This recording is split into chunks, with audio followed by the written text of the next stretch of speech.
things. I mean, I come across shirt links. And again, I identify these items, but I don't believe in really keeping them. You know, I mean, what good are they going to do in my drawer? The museums, I like to give, I give them old stone houses. It was an old house in Brooklyn. I donated a whole display to them. And when I go there, it's nice to see my stuff hanging out. I mean, it is, it's cool. But I'm glad to see that these people get some use out of it. Even with a wonderful collection of treasure he's found over the years, there's still one item that eludes him. The gold coin. I mean, it's been elusive. It's been trying there, but I'm still young. I'm never going to give up. I'll get it one day, I imagine. When we return, we'll meet Nelson Jecas, a man who's capitalized on his career as a professional diver to find treasure in the Atlantic and Caribbean oceans.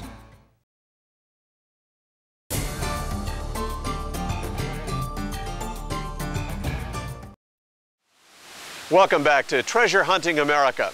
Born to Greek parents, Nelson Jecas was raised in the United States with a passion for adventure and treasure hunting. As a child, he got his start by hunting with his hands and his eyes.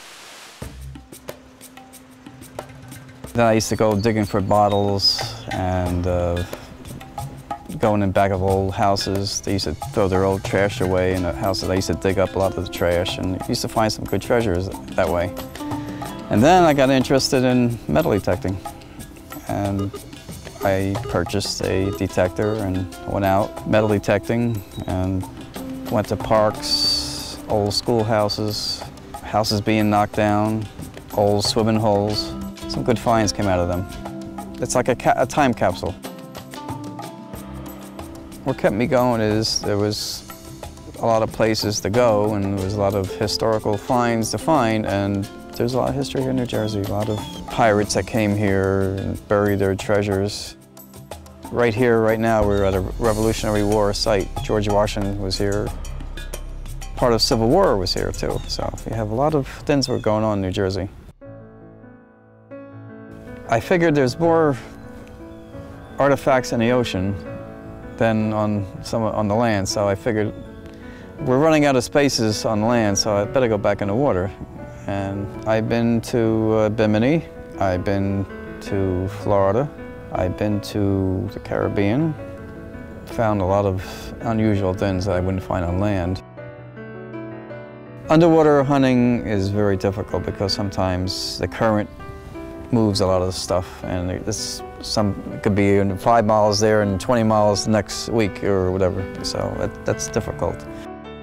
Your levels can run low and all that stuff, and we try to stay, 10, 15 feet. Visibility could be like 50, 60 feet, that's it. So it's very dirty and you can't see what you're doing down there.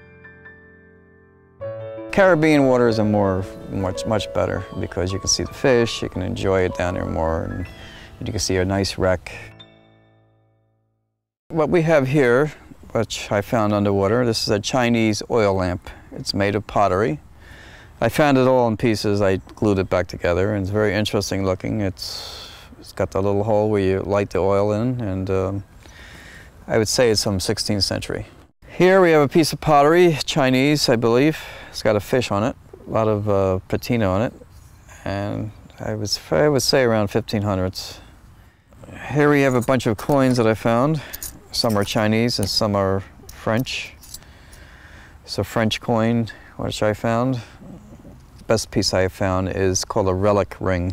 They used in the 1400s. It's a ring that had a saint in it, and the saint is still inside of it, and if you shake it, you can hear the saint. Unfortunately for treasure hunters, they can't just go out to dive for large gold caches and keep them without reporting it. State laws are very specific about finding artifacts off the coast, and there is a process for retrieving them lawfully. If I found a ship, I would take it to the right agencies in the government and ask for a permit so I could bring up the ship, and if it was okay, I would get the permit. And I think 40% would go to the government of New Jersey, and whatever I have. Sometimes they buy it off you, and they'll give you whatever it's worth. So either way you gain, but it takes a lot of work and takes a lot of research, and you have to Then you had to have investors because it costs you a lot of money to bring it up. If you do find a historical artifact, you have a choice to either donate it to the museum or give it back to the state, and they will give you compensation for it, like recognition or found by Nelson Jecas or found by so-and-so, and put it in the museum. They won't buy it off you. You'll donate it and they give you, either they give you a write-off or they'll give you recognition for it, that's all. It's a good hobby, it's a good exercise to get out of the house on the weekends or whatever time you're off. It's a good way to get outdoors. If you don't find nothing, it's still a good hobby because you're outdoors, you're in history, and you may find something. It may pay for your lunch or it may pay for your day, whatever. It may pay for the rest of your life. I would like to find a treasure chest full of gold coins or silver coins. I mean, I don't care. As long as it's old, I don't care what I find. Oh, my gosh. I didn't need a head penny. Thank you for joining us for this episode of Treasure Hunting America. Be sure to join us next time for more stories of everyday treasure hunters all across the country. Until next time, I'm Mark Hendricks. Happy hunting! Treasure Hunting America is sponsored by White's Electronics, manufacturers of the world's finest metal detectors. For over 50 years, White's has been building metal detectors in the USA for treasure hunters around the world. For more information, visit their website or call the number on your screen.